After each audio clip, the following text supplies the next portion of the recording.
Adrian stood at the foot of the ancient castle, its shadow stretching towards him like a welcoming hand. The weathered stones whispered stories of bygone eras. He was a young historian, drawn here by the legend of a hidden treasure.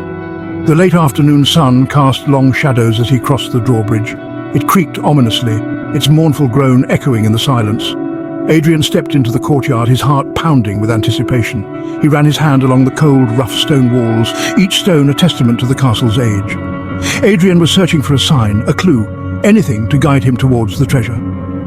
As he rounded a corner, he spotted it, a small, almost imperceptible symbol etched into the stone. It was a serpent, its tail curled into a spiral, the first clue. Adrian's pulse quickened. He knew this symbol. He had seen it before in ancient texts, a symbol associated with knowledge and hidden wisdom. He examined the surrounding stones, his fingers tracing the cold, damp surface. There, he found another symbol, a key with intricate carvings on its handle. His heart raced as he realized he was on the right track. The castle was coming alive, revealing its secrets to him. Following the trail of symbols, Adrian ventured deeper into the castle. Each symbol led him further from the well-trodden paths, deeper into the heart of the castle.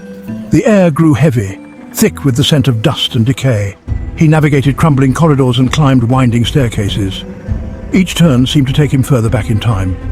The silence was broken only by the sound of his own footsteps and the whisper of the wind whistling through broken windows. He finally arrived at a massive oak door, its surface adorned with an intricate carving of a tree with roots that spread out like grasping claws.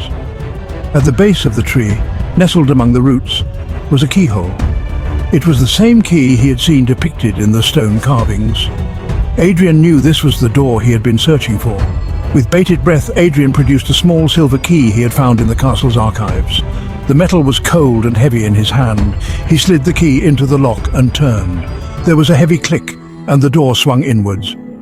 The hinges groaned in protest, as if disturbed after centuries of slumber. A musty smell wafted from within, the scent of forgotten things. Adrian stepped inside, his eyes struggling to adjust to the dimness. As his vision cleared, he gasped in awe.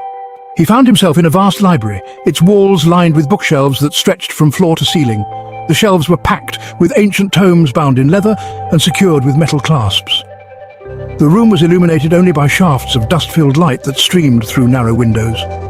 In the center of the room stood a large wooden table. Upon it lay an open book, its pages yellowed with age. Adrian approached the table, his fingers tracing the intricate designs carved into its surface. It was an astronomical chart depicting the constellations in intricate detail. He realized this was no ordinary library, it was a repository of ancient knowledge, a hidden chamber of secrets. Adrian reached out and gently turned a page of the open book. The script was unfamiliar, but he recognized it as ancient Latin. He began to read, the words forming slowly in his mind. The book spoke of a treasure, a source of immense knowledge and power, hidden within the castle walls.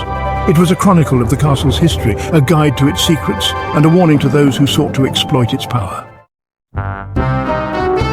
The book described a series of trials that guarded the treasure, each one a test of wit and courage.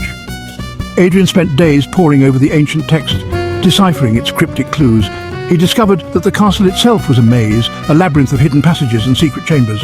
The trials were ingeniously woven into the very fabric of the castle.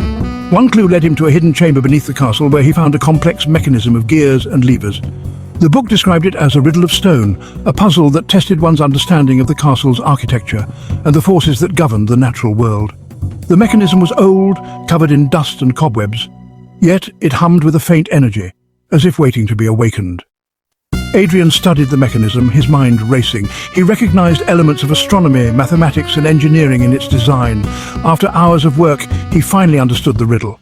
He manipulated the levers and gears, aligning them with the constellations depicted on the astronomical chart he had seen in the library.